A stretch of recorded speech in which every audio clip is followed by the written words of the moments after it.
നിവിൻ പോളിയെ നായകനാക്കി ഗിരീഷ് ഏടി സംവിധാനം ചെയ്ത ബെത്ലഹേം കുടുംബ യൂണിറ്റ് ചിത്രത്തിന്റെ ആദ്യ ദിന world wide box office collection report ഇപ്പോൾ പുറത്തു വന്നിരിക്കുകയാണ്. ചിത്രം ആദ്യ ദിനം വേൾഡ് വൈഡ് 15,77,00,000 രൂപയാണ് നേടിയത്. ചിത്രത്തിന് ഒരു പോസിറ്റീവ് റെസ്പോൺസാണ് എല്ലാ മേഖലയിൽ നിന്നും ലഭിച്ചുകൊണ്ടിരിക്കുന്നത്. നിവിൻ പോളിയുടെ കരിയറിലെ തന്നെ മികച്ച ഓപ്പണിംഗ് ഡേ കളക്ഷൻ തന്നെയാണ് ബെത്ലഹേം കുടുംബ യൂണിറ്റിലൂടെ നേടിയെടുക്കാൻ സാധിച്ചിട്ടുള്ളത്. ചിത്രം ആദ്യ ദിനം കേരള ബോക്സ് ഓഫീസിൽ നിന്നും 4,61,00,000 രൂപയാണ് നേടിയത്.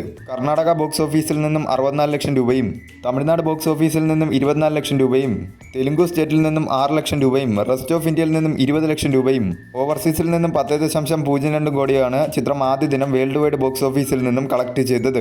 ഒരു ബ്ലോക്ക് ബസ്റ്റർ തുടക്കം തന്നെയാണ് ചിത്രത്തിന് വേൾഡ് വൈഡ് ബോക്സ് ഓഫീസിൽ നിന്നും ആദ്യ ദിനം നേടിയെടുക്കാൻ സാധിച്ചിട്ടുള്ളത്. ഓണം സീസണിൽ ഇതുവരെ റിലീസ് ചെയ്ത മലയാള ചിത്രങ്ങളിൽ വേൾഡ് വൈഡ് ഏറ്റവും കൂടുതൽ കളക്ഷൻ നേടുന്ന ചിത്രങ്ങളുടെ കൂട്ടത്തിൽ കിങ് ഓഫ് കൊത്തയ്ക്ക് ശേഷം ബെത്ലഹേം കുടുംബ യൂണിറ്റ് എന്ന ചിത്രവും ഇടം പിടിച്ചിരിക്കുകയാണ്. ഇപ്രാവശ്യത്തെ ഓണം കപ്പ് നിവിൻ തന്നെ തൂക്കുമെന്ന് തന്നെയാണ് ചിത്രത്തിന്റെ ഓരോ ദിവസത്തെയും കളക്ഷനുകൾ സൂചിപ്പിക്കുന്നത്.